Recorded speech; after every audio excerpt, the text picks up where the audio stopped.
Selamat mendengarkan podcast ini. Ketika Tuhan memerintahkan Nuh membuat bahtera, Tuhan menetapkan ukuran bahtera, panjang, lebar, tinggi, dan kompartemen isi dalamnya. Dan Tuhan menghendaki agar bahtera itu dibangun sesuai dengan pola Tuhan. Ketika Tuhan memerintahkan Musa untuk membuat kemah suci, lebih detail lagi, panjang, lebar, dan bahan-bahan yang digunakan sebagai perkakas ibadah kepada Yahweh harus tepat. Semua ini bisa menjadi satu gambaran sebenarnya. Kalau Tuhan menghendaki sebuah pola, maka pola itu harus tepat sesuai dengan kehendak Tuhan. Bahkan api perbaraan di kemah suci harus api yang datang dari Tuhan. Bukan api sembarang api, saudara.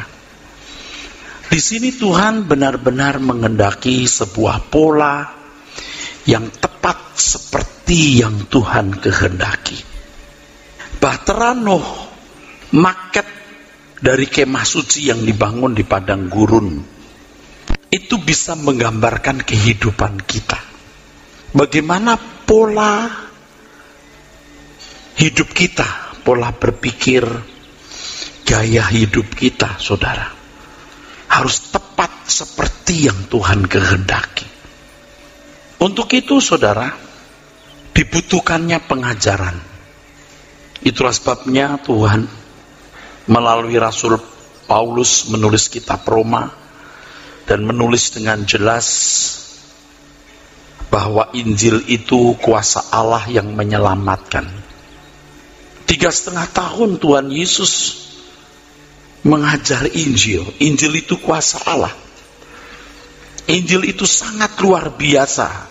Bukan karena saya pendeta, bukan karena saya orang Kristen, tetapi karena saya belajar dan saya menemukan Injil itu sangat mengagumkan, saudara.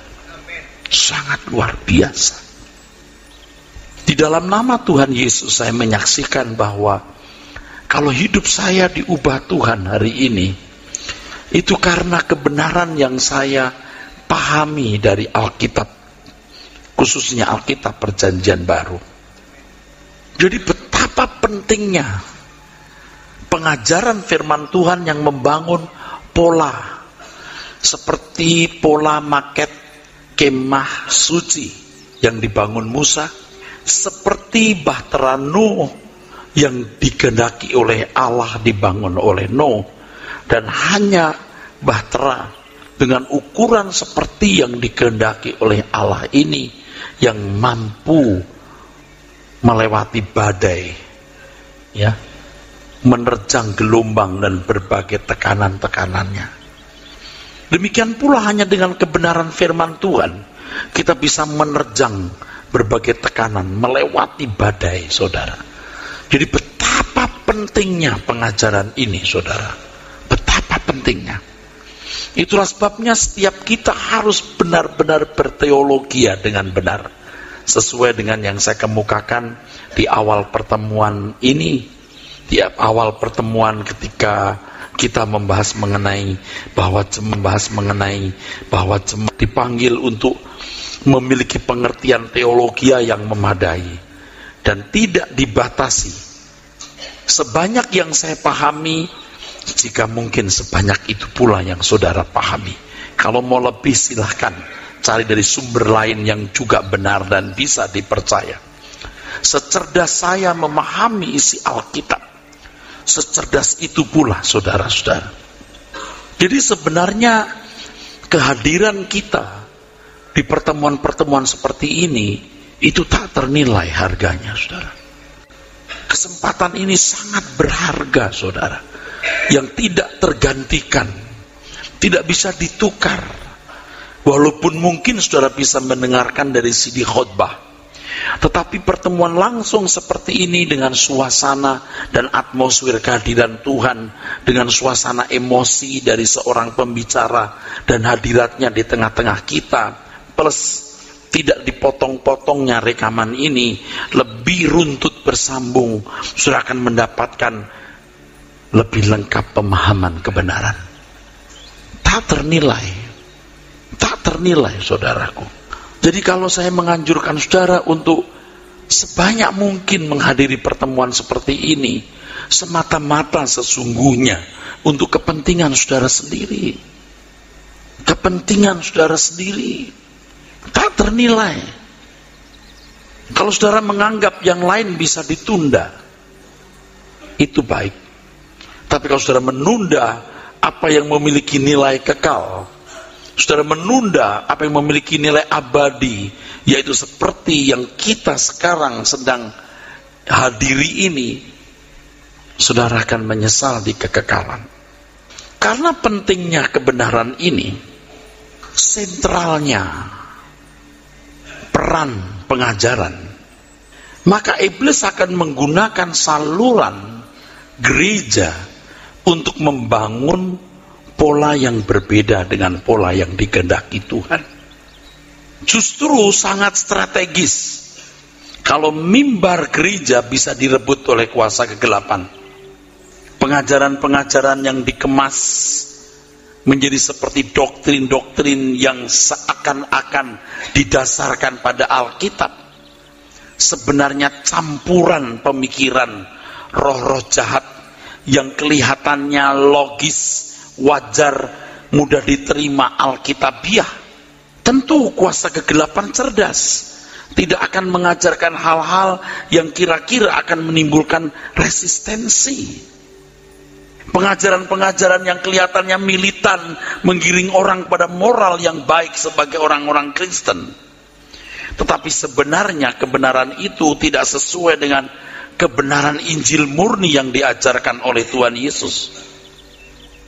Itulah sebabnya di 2 Korintus 11 ayat yang kedua dan ketiga, Paulus mengatakan, aku takut kalau pikiranmu disesatkan, ya, dari kesetiaanmu yang sejati kepada Kristus seperti Hawa diperdaya oleh ular. Kalau kamu sabar saja, ya, menghadapi pengajaran sesat, kamu tidak tegas.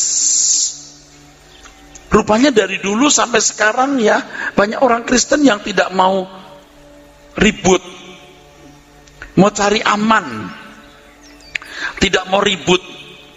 Ya, kita juga nggak ingin ribut, saudara. Tetapi kalau kita menghadapi pengajaran sesat, ini kan seperti racun yang diminum, diteguk banyak orang. Kita tidak bisa mentolerir mestinya. Sebab pikiran-pikiran yang bukan berasal dari Allah itu pasti dari iblis. Padahal isi kedewasaan kita, keteguhan kita, kemurnian iman kita sangat tergantung dari kemurnian ajaran Injil yang dikemukakan. Semua juga membawa Alkitab, saudara. Alkitab yang ditulis selama 1500 tahun, dalam kurun waktu yang begitu lama, saudara, dengan 40 penulis. Kurun waktu 1500 tahun itu luas, panjang sekali, saudara. Menjadi kesatuan seperti yang ada di tangan kita. Harus dilihat latar belakangnya, bahasa aslinya, konteksnya. Baru kita menemukan makna orisinilnya, makna yang benar.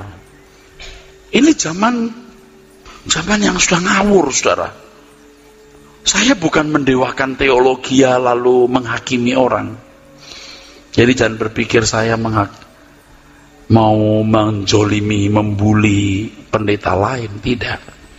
Harus belajar firman dengan benar di sini, saudara. Ini luas sekali, saudaraku. Orang tidak akan masuk langit baru, bumi baru tanpa Tuhan Yesus Kristus. Nggak mungkin, tidak akan pernah. Tapi harus dipahami antara orang yang menjadi anggota masyarakat, lalu menjadi orang-orang yang memerintah bersama Tuhan Yesus. bicara soal kasih karunia. Itu satu buku yang kalau dibukukan jumlahnya bisa 260, seperti buku Kekristenan yang hilang itu, atau lebih tebal. Bagaimana saya bisa menjawab satu kalimat? Tidak mungkin. Tidak mungkin, saudara. Ini kan kaya sekali, saudara. Nah, Bapak Ibu harus belajar dengan tekun. Hidup kita di sini, nyawa kita di sini, saudara. Jadi kalau hanya membawa Alkitab, lalu khotbah dasarnya ayat ini, ayat itu, harus mengerti ayat ini konteksnya apa, bahasa aslinya apa, pada waktu mana ditulis. Misalnya kalimat begini saja, kita dibenarkan bukan karena perbuatan tapi karena iman. Betul nggak? Seperti Abraham dibenarkan bukan karena perbuatan tapi karena iman. Dan kita kan harus belajar Abraham itu bagaimana tingkah lakunya, jejak rekam hidupnya itu bagaimana, harus dikenali lengkap baru tahu maksud iman di situ. Jangan kita membuat rumusan iman yang baru terlepas dari jejak rekam seluruh perjalanan hidup Abraham. Ngawur. Dan banyak teolog ngawur di sini, saudaraku. Nah, kita harus memahami dengan benar, saudara. Harus belajar dengan tekun, saudara. Mestinya saudara ya, belajar Alkitab itu menjadi tujuan utama hidup. Tujuan utama hidup. Yang lain itu pelengkap. Kalau aku studi, aku karir, aku kerja, aku berumah tangga, itu pelengkap. Yang utama aku mengenal kebenaran, aku mengalami Tuhan secara langsung.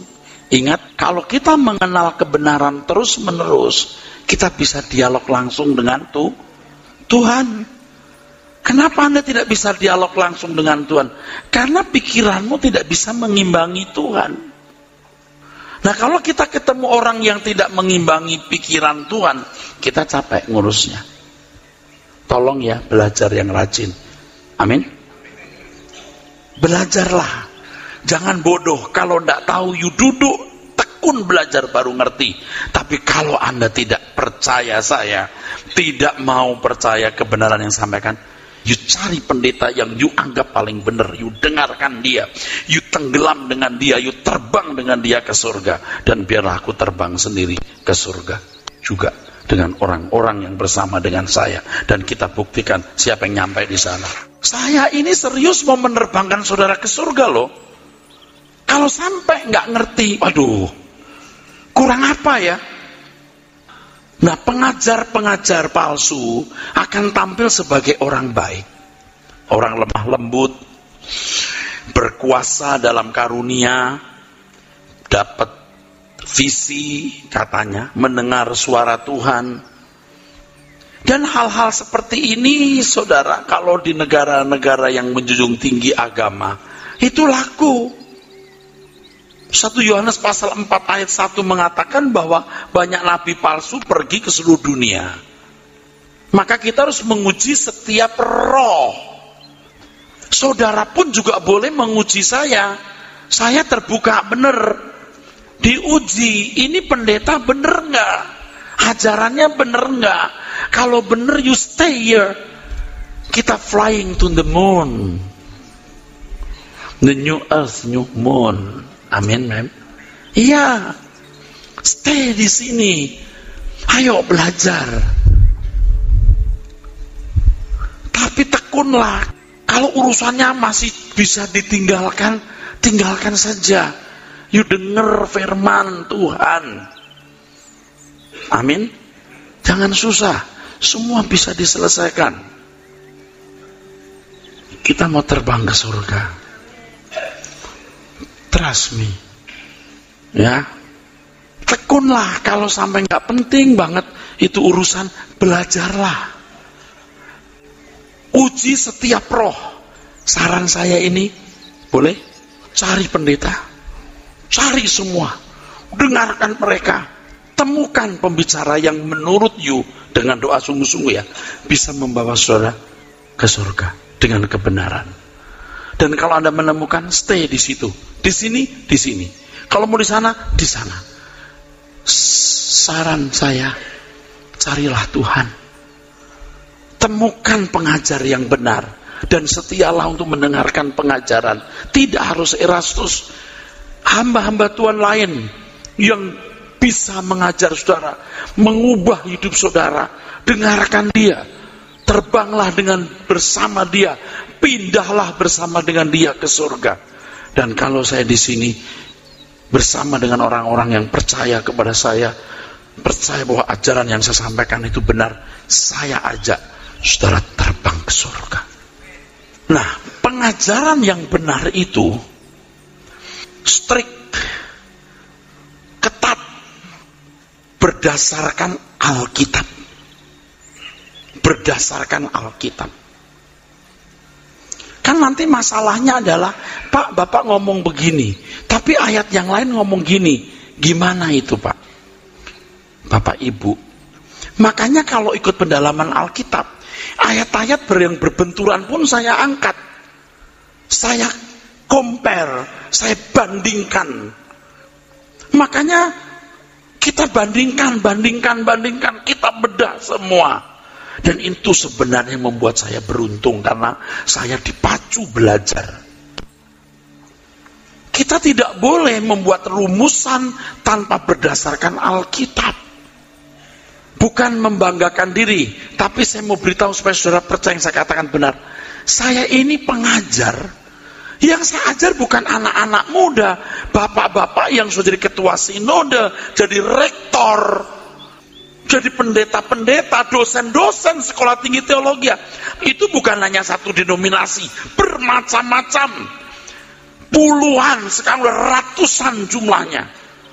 Jadi kalau kita sembarang bicara bisa dipotong di tengah jalan. Nggak bisa kita buat statement yang tanpa dasar Alkitab, itu nggak bisa. Diserang habis kita ditelanjangi. Makanya ya, Alkitab itu jadi dasarnya, saudara. Nah, kalau saudara yang tidak belajar Alkitab, mungkin saudara tahu ayatnya, lalu ini gimana? Saya mesti jelaskan dengan tenang. Ini begini nih. Itu tidak bisa 1 menit, 2 menit. Harus panjang, saudaraku. Tapi tetap kita akan belajar, ya mungkin kita masih punya waktu 15, 20, 30 tahun mungkin ya. Atau mungkin tinggal 2-3 bulan juga, saya tidak tahu. Tapi kalau kita masih ada di sini, betapa berharganya waktu ini. Amin. Oleh sebab itu setiap orang harus bertanggung jawab dan terpanggil untuk menggali kebenaran Tuhan di dalam Alkitab. Ya saudara. Lalu kalau saya kemudian mengkritisi, bukan nyerang ya. Ayat ini tidak boleh ditafsirkan begini, mesti begini gitu ya. Itu jangan dipahami sebagai kepahitan menyerang orang lain. Sebab saya baru-baru ini juga mendengar seorang berkata, cici saya nggak ke gereja Pak, karena dia bilang Pak Erasi khotbahnya nyerang terus gereja lain. Gini loh. Tapi dia juga bisa menjawab, Pak Eras nggak bisa menghindari kalau ini merah, dia nggak bisa bilang ini. Kalau dia bilang ini merah, dia nggak bisa bilang yang ini merah, ini pasti bilang ini hitam, tidak bisa tidak. Kalau mau menunjukkan uang asli, harus menunjukkan uang palsu. Seperti kekayaan bangsa-bangsa diberikan kepada orang percaya, itu kan tidak benar, saudara. Nah, orang Kristen mula-mula kok jadi miskin selama 350 tahun nggak pernah kaya, malah miskin, malah teraniaya, gimana itu? Ini ayat berlaku nggak waktu itu? Oke, seandainya berlaku sekarang, untuk siapa? Orang Kristen di Jakarta, yang di Papua, Kristen Papua kebagian nggak?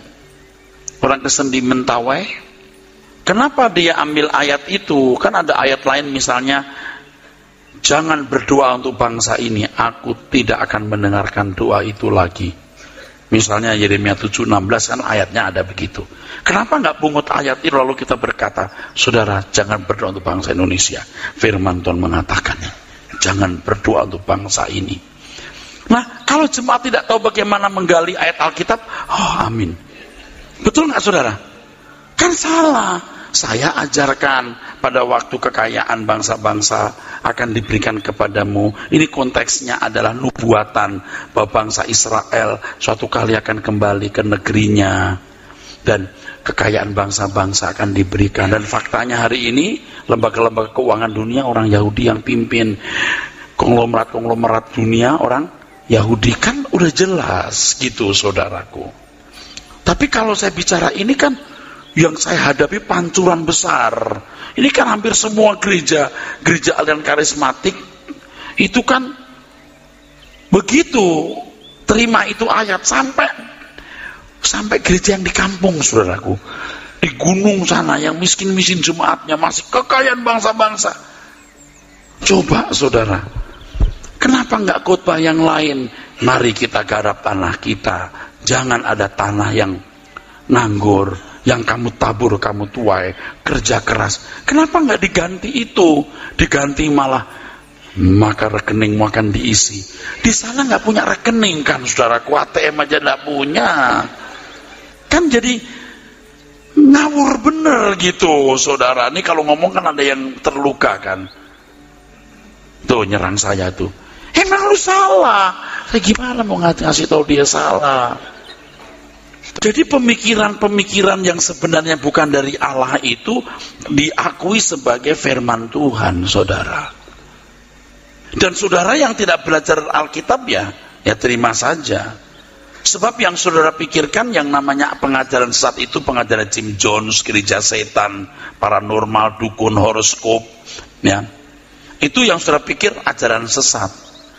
Setan itu cerdas. Lah, kalau dia berani kudeta kepada Allah Bapa, dia mesti bisa masuk ke gereja-gereja.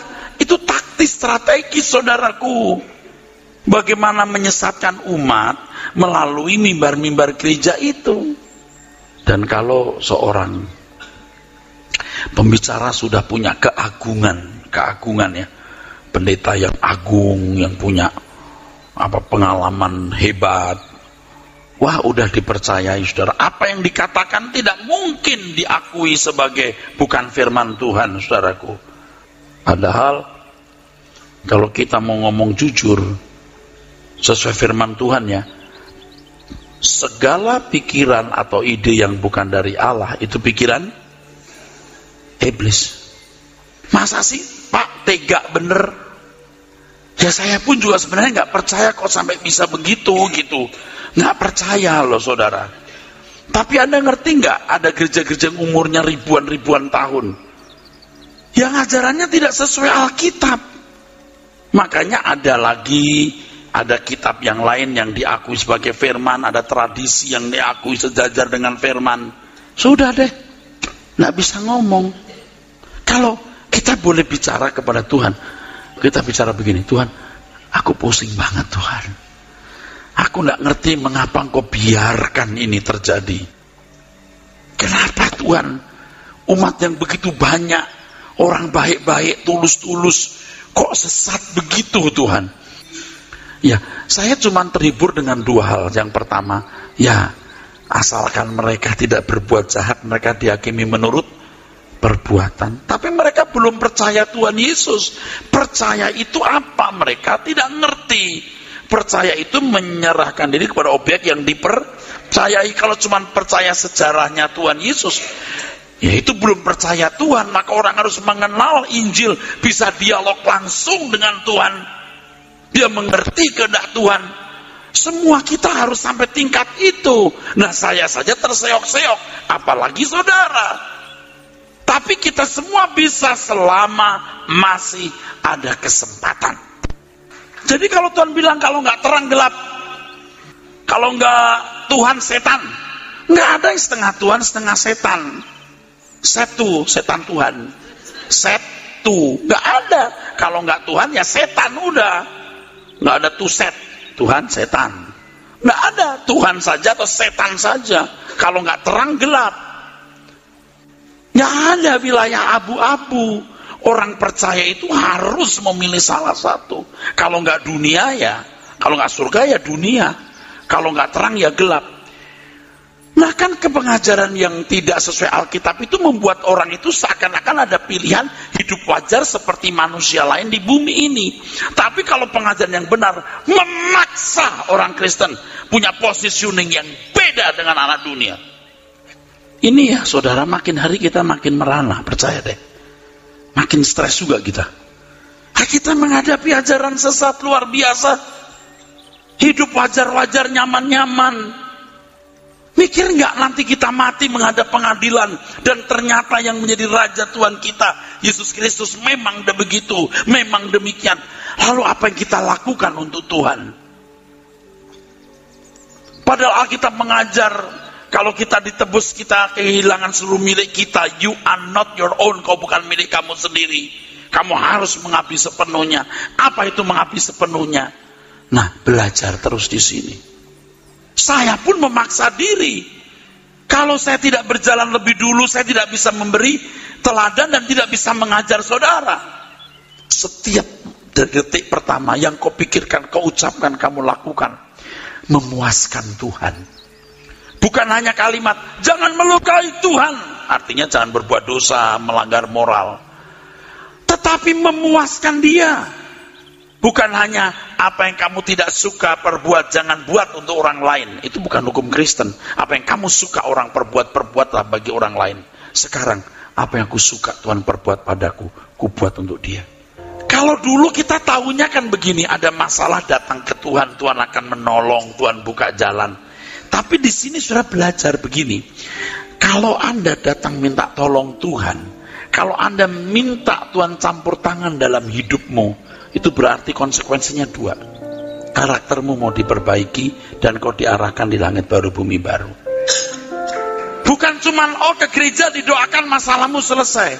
What next? Setelah itu ngapain? Ya Tuhan tolong kita bisa happy, keluar dari masalah, tidak punya problem, haleluya. Kalau saudara memperkarakan persoalanmu dengan Tuhan, berarti yang pertama, engkau mau dibentuk, engkau mau diubah. Yang kedua, kamu diarahkan ke langit baru bumi baru. Jika tidak, kamu hanya menjadikan Tuhan kacungmu. Jadi masalah apapun yang Anda alami hari ini itu baik, karena menggiring saudara kepada kekekalan dan merubah watak karaktermu. Kalau cuma mengajak Anda keluar dari masalah, saya doakan. Siapa sih saya bisa merubah keadaan? Nggak bisa apa-apa saya. Keadaan itu Tuhan izinkan supaya saudara berubah karaktermu dan bisa dikiring menuju langit baru, bumi baru. Kan gitu saudaraku. Tapi kan selama ini kita kayak orang beragama lain yang urusan dengan Tuhan supaya ditolong, supaya lancar-lancar hidup dengan segala kemudahannya. Beda. Dia Allah Bapa yang mau mendidik kita menjadi orang-orang seperti putra tunggalnya Tuhan Yesus. Jadi kalau saudara menjadi pengikut Yesus, Anda harus seperti Tuhan Yesus, harus seperti Dia. Ini kan berat sekali. Maka Tuhan berkata, berjuanglah masuk jalan sesat, karena banyak orang berusaha tapi tidak masuk. Banyak yang dipanggil, sedikit yang dipilih. Kok jadi gampangan loh? Kan enggak begitu saudara. Jadi kekristenan itu segenap hidup kita. Kalau saudara belajar firman Tuhan, supaya tidak sesat, saudara harus belajar semua aspek. Semua aspek. Dalam 1 Timotius pasal 4 ayat 9 sampai 11, Paulus menasihati, ajarkan semua. Tidak boleh potong sepotong, menekankan ini akhir zaman melulu, menekankan ini berkat-berkat jasmani, menekankan ini mujizat-mujizat saja. Nah boleh. Seperti tubuh kita membutuhkan berbagai macam mineral dan vitamin, betul? Ini harus supaya saudaraku pola yang Tuhan kehendaki terbentuk. Tadi saya mulai dengan bahteranonya, bahterano harus tepat. Kemah suci ukurannya, bahannya harus tepat. Maka pola berpikir kita harus akan tepat seperti yang Tuhan kehendaki. Kalau semua pengajaran yang di dalam Alkitab ini kita pelajari semua. Semua. Nah, Anda bayangkan kalau orang tidak belajar. Saya masih belajar. Kalau khotbahnya itu lagi, berkat lagi. Yang baru hanya begini, pesan Tuhan. Dia tidak menggali Alkitab, yang dia gali pesan Tuhan. Kalau saya ngomong jujur, saya tidak yakin itu pesan Tuhan. Sampai kadang-kadang nggak tahu kehabisan bahan atau apa. Visi yang disampaikan itu sebenarnya tidak boleh jadi visi. Itu memang gaya hidup. Misalnya begini, visi tahun ini berbuah-buah untuk Tuhan. Berbuah-buah bukan tahun ini, berbuah-buah itu setiap hari sepanjang umur hidup kita. Visi tahun ini memenangkan jiwa. Memenangkan jiwa sepanjang hari hidup kita. Bukan cuma tahun ini. Itu sudah jelas. Tuhan tidak cerdas kalau dia punya Tuhan seperti itu. Tuhan kita cerdas. Memang di dalam pengajaran Alkitab harus diakui loh. Ada yang mayor, ada yang minor. Ini mayor ini minor. Maka yang mayor harus dimayorkan, yang minor harus diminorkan. Anda lihat ada hal minor dimayorkan. Misalnya begini, di rumah tidak boleh ada boneka. Boneka mengandung kuasa gelap. Saya tahu ada boneka mengandung kuasa gelap, betul. Tapi nggak semua boneka mesti dibakar. Anda tahu nggak katanya? Orang Muang Thai menyembah gajah. Jadi semua gajah di rumah dihancurin. Gajah itu diciptakan Tuhan. Kalau yang menyembah bukan salahnya Tuhan menciptakan gajah. Tidak boleh ada gambar ular. Saya setuju. Gambar ular itu cenderung negatif. Tapi baca Alkitab enggak. Nehustan diangkat di padang gurun. Itu ular kan? Siapa yang mandang ular ini selamat? Itu gimana? Ular jadi lambang Yesus dinaikkan. Sampai akhirnya, ular tembaga maksudnya. Nah, sampai akhirnya tidak boleh ke dokter. Karena dokter itu lambangnya ular. Itu dokter Indonesia, kalau dokter luar negeri bukan. Kan jadi konyol saudaraku. Yang minor-minor itu jadi dipersoalkan saudaraku. Ini tahun Ayin Gimel, Ayin Bet. Kan Israel ada nama tahun-tahun. Kalau tahun ini tahun berkat, tahun ini Tuhan akan memberi ini, memberi itu. Saya sih bukan mau membeli siapa yang bikin itu. Cuman maksudnya apa? Di Alkitab nggak pernah mengajarkan satu hari lebih dari hari yang lain, apalagi tahun satu lebih dari tahun yang lain. Tapi tahun ini sudah sekali, tahun di mana Tuhan akan membuka pintu berkat. Jangan amin ya. Sebab pintu berkat itu dibuka sepanjang hari. Kok nanti kita ini tahun kucing, tahun babi, tahun anjing, tahun kambing. Ini kan tahun kambing, saudaraku. Jadi kalau banyak makan kambing tidak apa-apa, namanya tahun kambing. Saya sedih loh saudara. Saya tuh nggak pengen ngomong begini karena saya melukai sahabat-sahabat saya yang mengajarkan itu. Mereka orang-orang baik, betul. Mereka juga sebenarnya termasuk orang-orang yang terhormat dan orang-orang baik. Ini tahun 2015 saudaraku. 2020 itu artinya saudaraku angka 10 kali 2 sempurna. Terus 15, 1, 5, 10 itu sempurna, tapi 5 separuh. Jadi akan ada banyak masalah. Saya bisa saja ngarang begitu. Yang mayor itu dimayorkan, yang minor diminorkan, gitu loh. Yang minor itu diminorkan. Banyak yang minor-minor itu dimayorkan. Yang mayor itu apa atau enggak? 3 hal yang mayor itu. Yang pertama, sempurna karakter. 2, pengharapan langit baru, dipindahkan hati kita ke surga. 3, hidup bertanggung jawab memaksimalkan potensi. Itu yang mayor. Yang mayor dimayorkan, yang minor diminorkan. Jangan yang minor dimayorkan. Ribut soal-soal yang tidak perlu begitu. Ribut hal-hal yang tidak perlu begitu, saudaraku. Yang mayor dimayorkan, yang minor harus diminorkan. Makan minum kebutuhan jasmani itu minor atau mayor? Minor. Bapakmu tahu kamu membutuhkan. Jangan diomongin lagi di gereja. Percaya Allah sudah sediakan. Kerja keras kamu. Nah, kerja kerasnya ini yang mayor. Jangan dikit-dikit, saudaraku sekalian. Saudara akan pulang tidak sama seperti ketika kamu datang. Ya iyalah, kan datang masih kenyang, pulang udah lapar.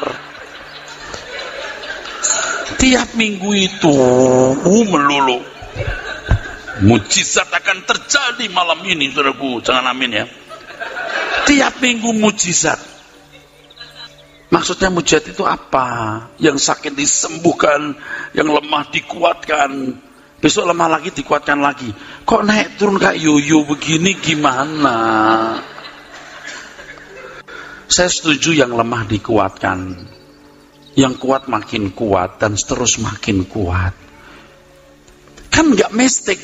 Artinya didoakan, gini loh, nggak mistiknya gini, datang susah hati gitu, karena habis digampar suami. Sakit hatiku, sakitnya di sini, bukan di sini. Bukan di sini, di sini. Terus di gereja nyanyi, haleluya, haleluya, haleluya, haleluya, haleluya. Itu mistik, saudaraku. Apa mungkin, Pak? Mungkin, tapi pasti nggak permanen. Pulang ke rumah, lihat muka suami, jatuh lagi. Yang permanen mindsetnya dirubah, betul nggak? Makanya tim-tim pelepasan itu jangan pakai cuman dalam nama Yesus, roh putus asa cabut, buang. Roh damai satuku lepas terus.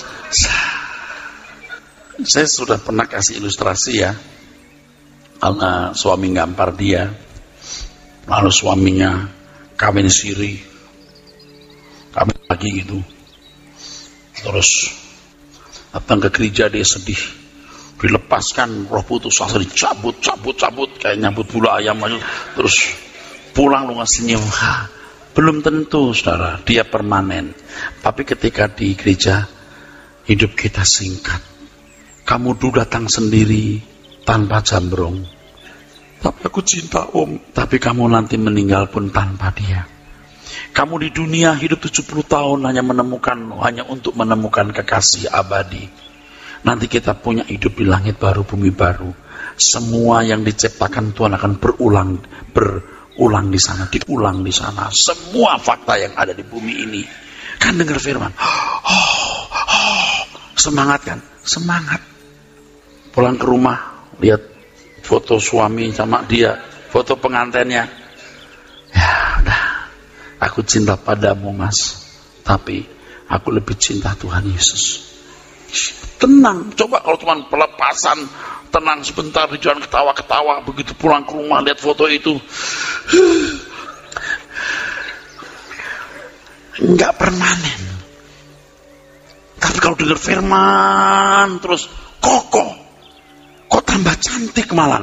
Suami kabur, tambah cantik, tambah bergairah, tambah energik. Foto suami istri yang rusak ganti. Betapa hebatnya firman, betul nggak? Lihat orang-orang yang mencari Tuhan, walaupun masalah banyak, tetap bercahaya. Ada pesonanya. Amin.